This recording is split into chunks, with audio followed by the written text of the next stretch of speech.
Заплаціў уладам 31 біткоін і зняўся ў фільме прапагандыстаў, але не пазбег паўторных рэпрэсіяў. Яшчэ летась у сакавіку палітвязня Александра Зиязадзінова асудзілі другі раз, дадаўшы 9 гадоў зняволення, але вядома пра гэта сталася толькі цяпер, паведамляюць праваабаронцы ініцыятывы «Дысідэнт BY». З вами Віталь Бабін, аб'ектыўнай па-беларуску. Галоўныя навіны гэтага дня. Вітаю, пачынаем. Што за чарговае вызваленне палітвязняў мог атрымаць рэжым Лукашэнкі ад Злучаных Штатаў? Беларускі рэжым, беларускі дыктатар зноў у павестцы. Яны атрымалі вось гэта, і гэта вельмі важна для іх. У небе над Беларусю збілі беспілотнік, гэтым разам Шахед заляцеў у Гомель. Из 1000 беспилотников какой-нибудь один обязательно сделает горе на нашей территории. И они опять будут это замалчивать. Трамп позвонил Путину и Зеленскому. У Европе заявы про перамовы расцэньваюць у тым ліку як здачу Украины Крамлю. Путін шмат у чым арыентуецца на нямецкія прыклады з 30-х гадоў і чакаў бы ад захаду свайго кшталту новага Мюнхена, каб яму наўпрост здалі Украіну. Адміністрацыя прэзідэнта США Дональда Трампа рапартуе пра поспехі ў вызваленні беларускіх палітвязняў. Гэтак з пачатку года на свабодзе апынуліся 4 зняволеныя, некаторыя з іх маюць грамадзянства Злучаных Штатаў. Ці чакаць адлігі паміж рэжымам Лукашэнкі і новым амерыканскім урадам? Кацярына Гардзеева. Дзяржсакратар США Марка Рубіо заклікаў беларускі рэжым адпусціць за кратаў усіх палітзняволеных. Адпаведная заява, што з'явілася на сайце амерыканскага дзярждэпу, была адказам на учорашняе вызваленне журналіста Радыё Свабода Андрэя Кузнечка, актывісткі Алены Маўшук і грамадзяніна США, імя якога не раскрываецца. Прэзідэнт Беларусі робіць гэта, падабаецца ён ці не. Гэта дакладна сведчыць пра тое, што ягоныя людзі спрабуюць змяніць тон у адносінах з адміністрацыяй, ведаючы, што прэзідэнт США клапоціцца пра вяртанне сваіх грамадзянаў. Памочнік дзяржсакратара США ў пытаннях усходняй Еўропы Крыстафер Сміт, які асабіста суправаджаў былых вязняў пры выездзе з Беларусі, таксама назваў іхняе вызваленне аднабаковым жэстам з боку уладаў Лукашэнкі. Аднак эксперты сумняваюцца ў сапраўднай бескарыснасці гэткіх крокаў рэжыму. Яны пачалі больш інтэнсіўныя кантакты з рэжымам Лукашэнкі. І нават калі мы уявім сабе, што рэжым Лукашэнкі нічога не атрымаў за гэта, прабачце, я гэта не веру, беларускі рэжым, беларускі дыктатар зноў у павестцы. Яны атрымалі вось гэта, і гэта вельмі важна для іх. На наяўнасць пэўных кантактаў з США намікае і беларускі бок. У каментары расійскаму агенцтву ТАСС прэс-сакратарка Лукашэнкі Наталія Эсмант адзначыла: амерыканцы самыя звяртаюцца да афіцыйнага Менску з просьбамі вызваліць людзей. Змянілася адміністрацыя, ім патрэбны вельмі хуткія дасягненні. Ім патрэбна гэта паказваць не толькі замежнікам, гэта не толькі знешняя палітыка, гэта перш за ўсё ўнутраная палітыка Злучаных Штатаў. Яны спрацавалі з амерыканскімі медыя і паказалі гэта як вялікую перамогу адміністрацыі Дональда Трампа. Пра свой унёсак у справу вызвалення палітвязняў кажуць і прадстаўнікі беларускіх дэмакратычных сілаў. Аб'яднаная апазіцыя працуе над узмацненнем ціску на рэжым Лукашэнкі і намагаецца ўвесці чарговыя санкцыі супраць прадстаўнікоў праўладнай вертыкалі ды ключавых прадпрыемстваў беларускай эканомікі. Гэта супольныя намаганні. Мы працягнем працаваць над усімі магчымымі варыянтамі вызвалення беларускіх палітвязняў. Яшчэ раз падкрэслю, што это асноўны прыярытэт дзейнасці офіса Святланы Ціханаўскай, кабінету пераходнага кабінета, яе асабіста, ўсёй нашай каманды. Зрэшты, не ўсе барацьбіты з рэжымам бачаць карысць у стратэгіі санкцыйнага ціску. Маўляў, больш перавагу прынясуць перамовы з беларускім дыктатарам. Гэта агульныя санкцыі супраць усёй дзяржавы, супраць народа. І практычна яны прыводзяць да разбурэння дзяржавы, это першае, разбурэння беларускай эканомікі і гандлю. Аперацыя для вызвалення беларускіх палітвязняў адбылася напярэдадні расійска-амерыканскага абмену. Згодна з інфармацыяй Белага дому, ЗША плануюць перадаць расійскім уладам IT-прадпрымальніка Александра Вінніка, які быў адсуджаны за адмыванне не менш як 4 мільярдаў долараў. Ці уключаць у новы спіс на абмен беларусаў, невядома. Кацярына Гардзеева, Белсат. Прадаваць ідэю мірнага неба ўладам робіцца ўсё складаней. У Гомелі непадалёк жылых дамоў упалі абломкі беспілотніка, збітага пры дапамозе сістэмы супрацьпаветранай абароны. Чаму смяротная зброя выбухае проста над галовамі беларусаў, распавядзе Андрэй Сульжыц. У небе над Беларусю чарговы раз збілі беспілотнік. Каля поўначы гукі выбуху ў паветры над Гомлем пачулі ва ўсім горадзе. Гомель падает, смотри. Паводле выдання «Флагшток» Гомельшчына, падпаленыя фрагменты БПЛА упалі за кіламетр ад жылой забудовы Новабелецкага і цэнтральнага раёнаў на незаселенай пойменнай тэрыторыі ракі Сош. Ад выбуховай хвалі спрацавалі сігналізацыі аўтаў, а мясцовыя жыхары адчулі вібрацыю сценаў. Набліжаны да сілавікоў тэлеграм-канал пацвердзіў збіццё, цытата, транзітнага госця. Пазней у канале намякнулі, што гэта мог быць украінскі дрон. У іншым пабліку падкантрольнаму ўпраўленню ідэалогіі гомельскага аблвыканкаму заклікалі дачакацца афіцыйнай рэакцыі і супакоіцца. Аднак афіцыйныя ўлады дасюль маўчаць. Данная ситуация хорошо демонстрирует, что власти не в состоянии это контролировать. Вообще. Не защитить нас, не контролировать. Поэтому они выбрали единственную для себя правильную позицию – делать лицо, как будто бы ничего не произошло. Начныя падзеі адбыліся на фоне масаванай атакі расійскіх дронаў на сумежную з гомельскаю вобласцю Чарнігаўшчыну. Чаму расійскія беспілотнікі залятаюць у Беларусь, Белсат разбіраўся неаднаразова. Аднак падчас палёту па запраграмаваным маршруце на расійскія БПЛА могуць уздзейнічаць сродкі радыёэлектроннай барацьбы. Я делаю очень осторожный вывод, мое такое личное предположение, что вполне возможно какая-то неизвестная нам сторона, я не буду утверждать, что это Украина, обладает или тестирует мощный, сверхмощный рэп или какую-то другую систему подавления, которая просто-таки банально перехватывает управление этим беспилотником и отправляет его в совершенно другую сторону. Гэтым разам абышлося без ахвяраў, аднак гарантыяў, што аднойчы не здарыцца трагедыі, няма. Так или иначе, какая-то катастрофа произойдет. Из 1000 беспилотников какой-нибудь один обязательно сделает горе на нашей территории. И они опять будут это замалчивать. В лучшем случае посадят тех, кто распространил эту информацию. Такая власть, она не думает о людях. Беспілотнік падае ў Гомельскай вобласці не ўпершыню. Апошні выпадак адбыўся 9 лютага, калі дрон прызямліўся непадалёк райвыканкаму ў цэнтры Хойнікаў. Андрэй Сульжыц, Белсат. У Менску за карупцыю судзяць былога чыноўніка з кіраўніцтва справамі Лукашэнкі. Працэс над Дмітрыем Рыбко праходзіць у закрытым рэжыме. Акрамя Рыбко на лаве падсудных 2 камерсанты. Адзін з іх кіраваў будаўнічай кампаніяй, другі займаўся сістэмамі электроннай чаргі, аплаты і пропуску. Сярод крымінальных артыкулаў, што фігуруюць у абвінавачанні давання ды атрымання хабару і злоўжывання ўладаю.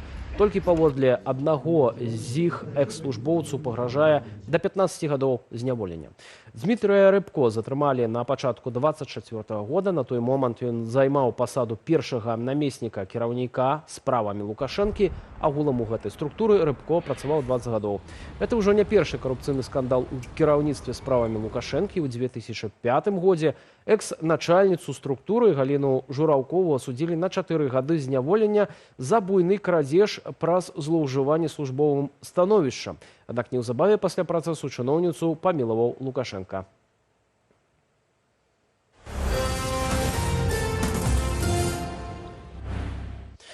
Палітыкі і фондавыя рынкі адрэагавалі на заявы Дональда Трампа пра пачатак мірных перамоваў у расійска-украінскай вайне. Пакуль адныя паказалі аптымізм, іншыя чакаюць новай вялікай вайны ў Еўропе і абвінавачваюць Трампа ў здачы ўкраіны. Як свет перажывае перамовы амерыканскага прэзідэнта з Уладзімірам Пуціным у сюжэце Антона Бяздольнага. Другі Мюнхен і мастацтва ўгоды. Сусветныя палітыкі па-рознаму адрэагавалі на ўчорашнія перамовы Дональда Трампа і Владзіміра Пуціна. Паводле інфармацыі выдання «Палітыка», прыхільнікі Кіева былі ў шоку, аднак толькі некаторыя дазволілі сабе выказвацца публічна. Вядома, гэта інавацыйны падыход да перамоваў, рабіць вельмі вялікія саступкі яшчэ да іх пачатку. Нават Чэмберлен не апускаўся так нізка ў 1938 годзе. Тое мюнхенскае пагадненне скончылася вельмі дрэнна.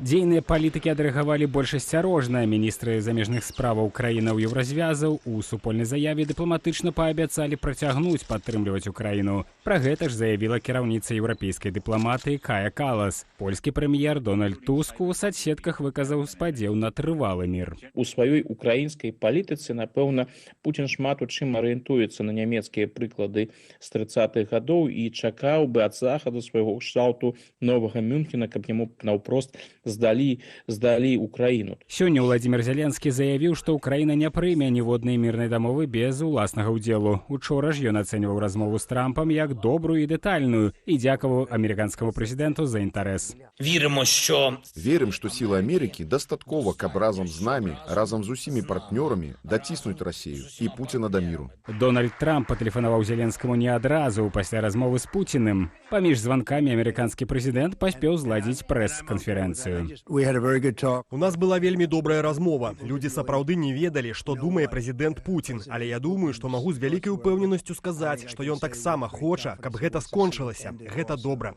Размова Трампа і Пуціна адбылася ў сераду ўвечары паводле еўрапейскага часу. Як паведаміў Крэмль, яна цягнулася 1,5 гадзіны. За гэты час, калі верыць Трампу, яны з Пуцінам паспелі абмеркаваць сітуацыю на Блізкім Усходзе, энергетыку, штучны інтэлект і сілу долара, а яшчэ дамовіцца пра паездкі адно да аднаго. Праўда, першае спатканне паводле Трампа пройдзе ў Саудаўскай Аравіі. Пасля званка Пуціну Трамп таксама заявіў пра пачатак перамоўнага працэсу па ўкраіне. З боку ЗША перамовы ўзначаляць дзяржсакратар Рубіо, дырэктар CIA, а таксама дарадцы Трампа Уолс ды Уіткаф. Эмацыянальна гэта вельмі непрыемна.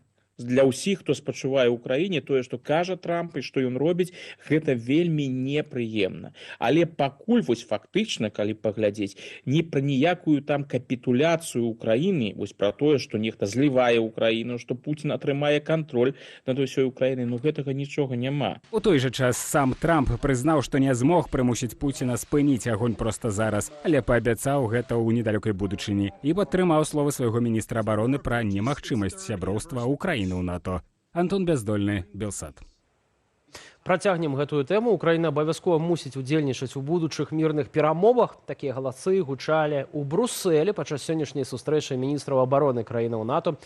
Кіраўнікі абаронных ведамстваў краінаў Паўночна-Атлантычнага альянсу дзяліліся думкамі, у тым ліку і наконт тэлефоннай размовы Дональда Трампа з Владзімірам Пуціным. У Брусэлі цяпер прысутнічае наш карэспандэнт Алесь Сіліч. Алесю, вітаю, калі ласка, табе слова з усімі падрабязнасцямі. Добрый вечер. Я б хотел выделить 3 галоўныя тэмы, якія абмяркоўваліся сёння. Все яны тым ці іншым чынам адштурхоўваюцца ад учорашніх і большасці паўтораных сёння заяваў новага кіраўніка Пентагону Піта Гексета. Першая тэма – гэта магчымыя будучыя чаканыя шмат кім мірныя перамовы ці перамовы пра часовае замірэнне паміж Расіяй і Украінай. Яны ні ў якім разе не мусяць, як мяркуе генеральны сакратар НАТО Марк Рюта, быць падобнымі на так званыя Менскае пагадненне ці Менскае пагадненне 2, якія, на думку генеральнага сакратара, не прынеслі устойлівага міру ў рэгіён, а толькі гуляюць на руку Пуціну. Так што роля гаспадара перамоўнай пляцоўкі пуцінскаму саюзніку Лукашэнку ў будучыні не асветіць. Паслухаем Марка Рюта. Ніякага больш Менску-3 ніколі і ні пры якіх умовах мы не можам ізноў дазволіць Пуціну ў будучыні захоўваць ініцыятыву ў сваіх руках, захопліваючы метр за метрам украінскай зямлі. Другі важны аспект, пра які мы гаварылі сёння, выдаткі на абарону. Нам прыйдзецца выдаткоўваць больш і не толькі таму, што гэтага чакаюць Злучаныя Штаты, а яны чакаюць, што Еўропа ўнясе ў агульны бюджэт абароны адэкватную паводле памераў долю. Мы мусім траціць больш найперш таму, што мы самі ведаем пра рост пагрозаў, якія сёння ідуць з боку Расіі і іншых патэнцыйных ворагаў. Выдаткі на абарону – гэта ўжо сёння другая тэма. Яе абмеркаванне ініцыявалі яшчэ учора падчас перамоваў у фармаце Рамштайн і сам Рюта, і, вядома ж, міністр абароны ЗША Піт Гексет. Абодва ўпэўненыя, што гэта выдаткі мусяць быць павялічаныя з 2 до 5% губ кожнай краіны членца НАТО. Не забыў сёння кіраўнік Пентагону і пра ўчорашні званок прэзідэнта Трампа Пуціну. Тут градус кампліменту амерыканскага міністра на адрас свайго боса проста зашкальвае. Як вы ўбачылі учора, ёсць толькі адзін чалавек у свеце здольны склікаць абодва бакі канфлікту і ўрэшце прынесці ўсім мір. І гэты чалавек – прэзідэнт Дональд Трамп. Ён гэта ясна прадэманстраваў учора, паразмаўляўшы і з Владзімірам Пуціным, і з Зеленскім. Як мы лічым, гэта быў моцны крок у бок трывалага міру на кантыненце, мэта якога спыніць забойствы. А гэта і ў інтарэсах Еўропы, і ў інтарэсах Злучаных Штатаў. Трэцяя тэма ўзнікла нечакана, напрост звязаная з першай перамовамі. Ды хутчэй так, ці пройдуць гэтыя перамовы з удзелам украінскай дэлегацыі. Бо украінскі бок, а найперш прэзідэнт Владзімір Зеленскі, як тут гэта бачыць, не надта прагне перамоваў, асабліва на любых умовах. У некаторых нават з'явілася асацыяцыі з Мюнхенскай канферэнцыі, але не з тою, што пачынаецца заўтра, а з канферэнцыі 1938 года з удзелам Гітлера, калі лёс Чэхаславаччыны вызначаўся без удзелу самой Чэхаславаччыны. Пра гэта ўжо узгадывалася ў мінулым сюжэце. І вось што сказаў на гэты конт брытанскі міністр абароны, прабачце, Джон Гілі.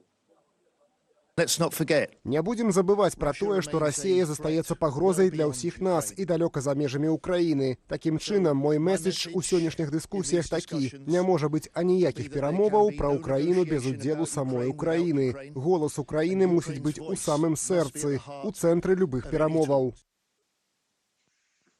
Завершыўся сённяшні саміт у Брюсселі паседжаннем Рады Украіна-НАТО ў нефармальным фармаце падчас ланчу. Нагадаю, што два папярэднія паседжанні Рады таксама былі нефармальнымі і прайшлі падчас вячэраў.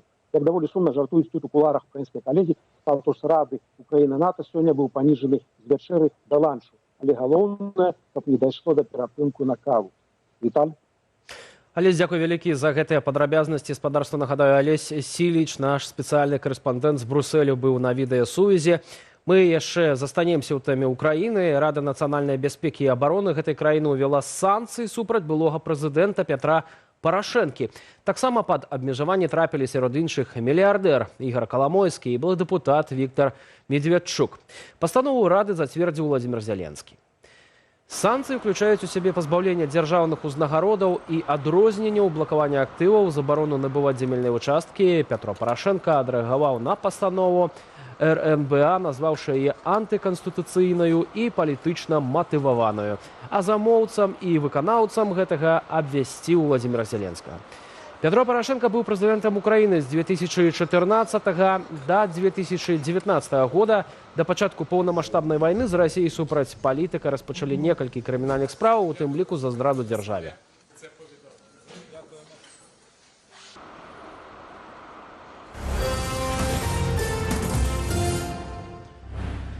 Цяпер Беларусь, што можа звязваць нашу краіну з міжнароднай турэцкай крымінальнай групоўкай, якая займаецца гандлем зброі, наркотыкамі і нелегальнымі стаўкамі. Пра гэта распавялі журналісты беларускага расследавальніцкага цэнтру. Цалкам паглядзець гэтае расследаванне можна на YouTube-канале БРЦ, а асноўныя вынікі працы каманды нам пракаментаваў кіраўнік цэнтру Станіслав Івашкевіч. У рамках международного расследования наши партнеры с Международного центра по расследованию организованной злочинности и коррупции размаўлялі з высокопоставленным дзечом гэтага турэцкага крымінальнага картеля, які распавёў, што праз Беларусь яны адмылі без малога $1,5 мільярда праз такое H-казино беларускае, якое таксама належыць турку, і таксама распавядаў, што гэтая схема адмывання грошай іхных злачынных у Беларусі адбываецца пад прыкрыццём высокапастаўленых сілавікоў. І у ходзе розных размоваў мы яму перадавалі розныя фоты і сведчанні. Ён апазнаў у такім сілавіку былога супрацоўніка службы аховы Александра Лукашэнкі, такога Віталя Матыса. І да навінаў культуры гурт Наві Бэнд анансуе выхад свайго першага за 8 гадоў альбому. Якія трэкі туды трапяць, пра што і навошта ведае Алесь Залеўскі, якому пашчасціла прысутнічаць на папярэднім праслухоўванні. новага рэлізу. Алесь, добрый вечар. Калі ласка, перадаю табе слова, распавядзі пра атмасферу, якая зараз. Так, ну пакуль што, як мы бачым яшчэ наперад праслухоўвання, так, это таксама досыць новы жанр прэзентацыі, так, перад прэзентацыяй альбому. Яшчэ толькі народ збіраецца, і як мы бачым, нават на сцэне няма галоўных герояў, уласна, дуэта, так, Артём Лук'яненка і Ксенія Жук. Сам альбом і перад праслухоўвання, так, як мы ведаем, адбываецца 600 кіламетраў ажно ад Менску, але ажыятаж такі, бо тут шмат журналістаў, усялякіх крытыкаў, што нібыта вось Наві Бэнд сустракаецца са сваімі прыхільнікамі недзе на радзіме, так. Сама назва і канцэпцыя альбому гэта адліга, так, і у гэты альбом уводзяць ужо такія вядомыя песні за апошнія месяцы, як, напрыклад, «Прабач», якая ўжо выконвалася з сімфанічным аркестрам, так, ці гэта, напрыклад, песня «Мама», якая ўжо мае каля 500 000 праглядаў на Ютубе, так, але таксама гэта перадусім цікавыя вельмі калабарацыі. Вылучаюцца, і першая з іх гэта песня «Маё каханне» з Би-2, памятаеце, там яшчэ Чечеріна падспявала, так, так вось цяпер будуць это все по-беларуску выконвацца. Таксама калабарацыя з беларускай спявачкай Палінай і вельмі цікавы эксперымент песні «Караблі» з самай вядомай грузінскай групай, якая называецца «Гзаврэбі», так, вось. І што ў нас яшчэ? Усё гэта, так, новыя песні, цалкам альбом можна будзе праслухаць толькі ад заўтра, але на ўсіх асноўных платформах. Канцэртная прэм'ера гэтага альбому адбудзецца 24 траўня ў Варшаве ці ў Менску. Гэта вось якраз і залежыць, як далёка дойдзе адліга. Віталь. Алесь, дзякуй вялікі за гэтыя падрабязнасці. Зычу прыемнага праслухоўвання новага рэлізу ад Наві Бэнд. Алесь Залеўскі быў з намі на відэасувязі спадарства. Калі вам бяспечна і вы яшчэ не паставілі лайк у нашай трансляцыі, заклікаю гэта зрабіць. Проста цяпер яшчэ больш навінаў можна знайсці ў нашым тэлеграм-канале, на які вы можете перайсці праз QR-код на вашых экранах. Таксама не забывайце зазіраць і на нашу інтэрнэт-старонку belsat.eu. Мои калегі тым часам з онлайну падрыхтавалі для вас агляд найцікавейшых публікацыяў.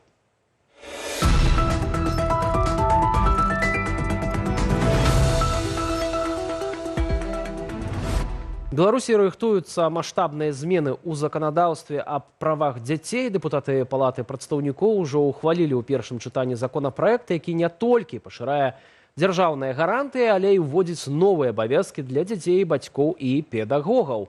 Мае калегі са старонкі belsat.eu уважліва прааналізавалі, што гэта за змены і да чаго яны могуць прывесці. Адной з ключавых зменаў стала абмежаванне доступу да так званай шкоднай інфармацыі ў інтэрнэце і нават забарона на некаторыя цацкі, напрыклад, вядомага Хагі-Вагі. Акрамя таго, настаўнікі, якія жадаюць працаваць з дзецьмі, будуць праходзіць правяранне на адсутнасць экстрэмісцкага мінулага. Закон таксама абавязвае дзяцей паважаць дзяржаўныя сімвалы, шанаваць гістарычную памяць. А бацькі мусяць не толькі клапаціцца пра выхаванне і адукацыю, але і прывучаць дзяцей да грамадска-карыснай працы. Падрабязнасці шукайце на нашай старонцы belsat.eu. Адміністрацыя Дональда Трампа выклікае гарачыя дыскусіі, але ёсць і тыя, хто бачыць у ягоных дзеяннях лагічныя крокі. Прэзідэнт Міжнароднага інстытуту свабоды Ярослаў Романчук у размове з маімі калегамі сайту belsat.eu распавёў, што эканамічная палітыка Трампа – гэта не хаос, а адказ на даўнія гандлёвыя войны. Ягоныя тарыфы і санкцыі – спроба адстаяць інтарэсы амерыканскай вытворчасці, а жорсткі падыход у дыпламатыі – інструмент, што прымушае партнёраў сесці за стол перамоваў. Паводле Романчука, Трамп ломіць старую сістэму, дзе шмат што трымалася на карупцыі і бюракратычным раздзіманні бюджэтаў. Ён заяўляе, што міжнародныя арганізацыі страцілі эфектыўнасць, а фінансавая дапамога мусіць быць празрыстаю. Ягоная рашучая пазіцыя адносна Расіі і падтрыманне свабоднага рынку могуць стаць больш выгаднымі для Ўкраіны і нават для будучыні Беларусі, падкрэсліў Романчук. Падрабязней чытайце на нашай старонцы belsat.eu. Украінскі кантроль над часткаю Курскай вобласці ператварыўся ў нечаканае звяно складанай дыпламатычнай гульні. Прэзідэнт Украіны Владзімір Зеленскі у нядаўнім інтэрв'ю брытанскаму выданню «Гардыян» дапусціў магчымасць абмену гэтых тэрыторыяў на акупаваныя Расіяй украінскія землі. Тэму на старонцы belsat.eu прааналізаваў палітолог, доктар палітычных навук Пятро Алешчук. Масква вядзе контрнаступ, імкнучыся выключыць гэты чыннік з перамоваў. Крэмль робіць усё, каб прыбраць Курскую вобласць з магчымых пагадненняў. Расія нарошчвае вайсковую прысутнасць, звяртаецца да дапамогі жаўнераў з КНДР і спрабуе максімальна хутка вярнуць страчаныя землі. Паводле Пятра Алешчука, Аперацыя ЗСУ ў Курскай вобласці аказала значны ўплыў на хаду вайны. Па-першае, яна паказала, што Украіна здольная не толькі абараняцца, але і весці наступальныя дзеянні нават на тэрыторыі Расіі. Гэта стала важным сігналам для заходніх саюзнікаў, якія пацвярджаюць эфектыўнасць украінскага войска і апраўдваюць далейшую вайсковую падтрымку. Куршчына цяпер не проста тэрыторыя, а козыр у гульні за аднаўленне Украіны. Пытанне толькі ў тым, як доўга Кіеў зможа ўтрымліваць гэты козыр у сваіх руках і якія палітычныя дывідэнды ён здолее атрымаць. Падрабязней на нашай старонцы belsat.eu. Ці патрэбны дыялог з Лукашэнкам у справе вызвалення палітвязняў? Ці варта аслабляць санкцыі? Пра гэта ды не толькі глядзіце размову майго калегі Вітаўта Сіўчыка з палітыкам Зяноном Пазняком у праграме «Белсат Зум», якая стартуе адразу пасля аб'ектыву, за прагляд якога дзякую спадарству. Дзякуй за ўвагу. Да сустрэчы ў наступных эфірах.